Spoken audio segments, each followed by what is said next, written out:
Shalom and welcome to Tov, the Jewish News Channel. My name is Ruchi Avital, and we have with us today Tzvika, whose son Eitan is being held in Gaza as a hostage since October 7th. Shalom, Tzvika. Shalom. Good morning. So I'm not going to ask you how you are. That's too banal, and I'm sure we all understand. But I'd like to ask you, we're seeing very different responses on the part of some families of people who are being held hostage in Gaza, some who are demanding that the government do everything in their power to return the hostages, no matter what the price, apparently, and others who are responding in a somewhat different way. I think you represent the second group. Could you tell us, please, your feelings? Yes.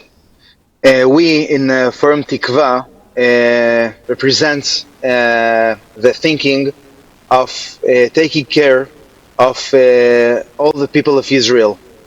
We think that a dangerous deal like a Shalit deal, if it is going to come to us, it will be very dangerous for the people of Israel, because until now, more than 1,400 Jews were killed by Hamas terrorists who were released in a Shalit deal.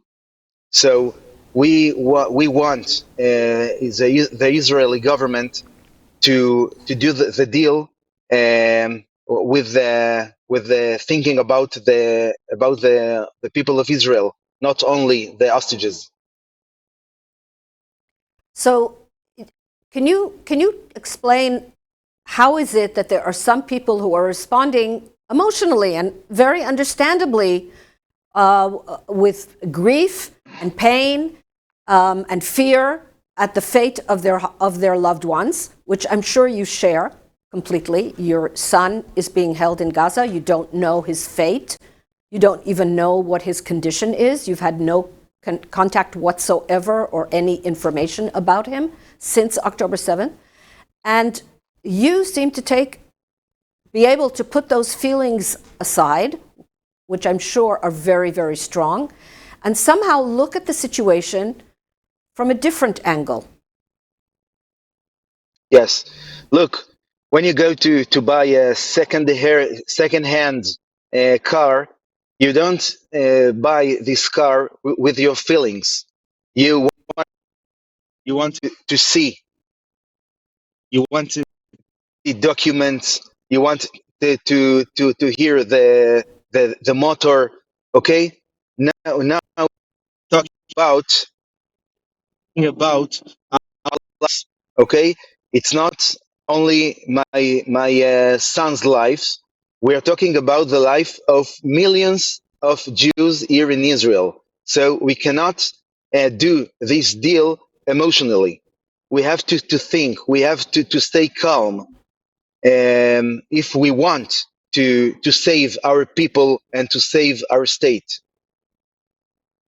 What is the source, you think, that some people are only focused on their own individual child and their child's fate, child or brother, sister, family member, and the ability to take a broader look at the picture and think about the possible consequences, very dangerous consequences, of making a deal? We heard in the Knesset, Knesset member Miki Levy, who was the speaker of the Knesset in the last Knesset, and he was in tears, screaming that Israel must do everything, anything, give whatever they're asking as long as we get back the hostages. Extremely emotional outburst and very, very not rational outburst in the Knesset, and I'm sure he meant it very sincerely. But it seems, where does it come from, your ability to look at the situation, to be able to take that rational distance from the situation and look at it that way? Yes, I think that Miki Levy present the Western liberal thinking that do not consider the lives of the whole entire country. They probably think only about their dears, and I think that it's terrible because we are dealing with the lives of all of us. We are dealing with the lives of millions of Israeli citizens, and I think that my strength to talk like that and to be strong against all these opinions came from Beit Midrash. Yes, I've learned about 10 years in two yeshivot, and this all this period I've built a thinking, a Jewish national thinking, and that's what helped me now to think about all my nation, and not only on about my son. And I think that I didn't give up about my son. I want my son back, and I want it to be as soon as possible. But I think that the way to release our hostages is not in negotiating with terrorists, but in a very very hard war, and to force Hamas to give us our hostages and beg for a cup of water. And unfortunately, now we cannot see the Israeli government um, going to this um, um,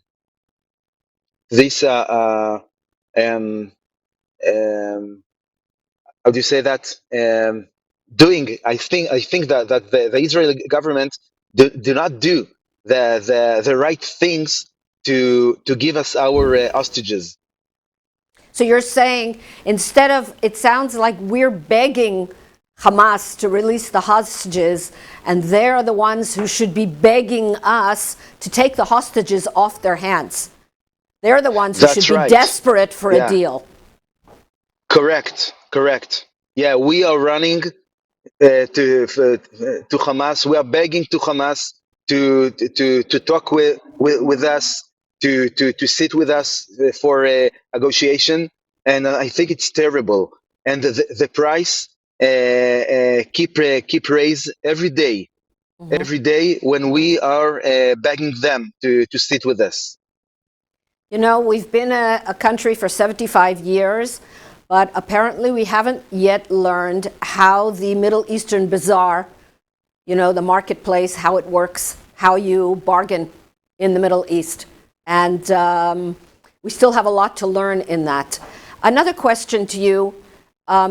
You mentioned Forum Tikva, the Hope Forum, which is made up of families of hostages like yourself, those who take the point of view that you take, but you meet with other families, I assume, who are not members of the forum, families who take a different point of view. What is the discourse between you? How do they feel about about the forum and your approach to the issue? Okay. So, Firm Tikva was established by three hostages family, and now we are about 28 families. And in at the beginning, another families were angry. They want us to establish another forum, but we understood that we have to establish our forum if we want to pronounce our thinking and our messages to the people of Israel and to the world and to the government. And we're talking every day. We respect every family, even if this family do not think like us. We have respect for each single family. and we are going. There are some things that we are going to together, and other things that we are separated, and I can't see how we can do everything together because we have some conventional things that cannot put us together in everything. There's a divide in certain areas, that you perceive the situation somewhat differently, that you think that the Right. strategy should be different. Right. Okay. Correct. Thank you very much, Tzvika, and we're all praying for Eitan ben Efrat to be released as soon as possible. Shalom. Thank you very much. Eitan Avraham ben Efrat, thank you Eitan very much. Eitan Avraham ben Efrat. We're all praying for his Yes. speedy release, that he should be home and with you as soon as possible. Thank you very much. בשורות טובות. B'sorot tovot. May we all hear just good news. Thank you. And thank you to Amen. our viewers. Don't forget to subscribe to us on all our channels. Shalom.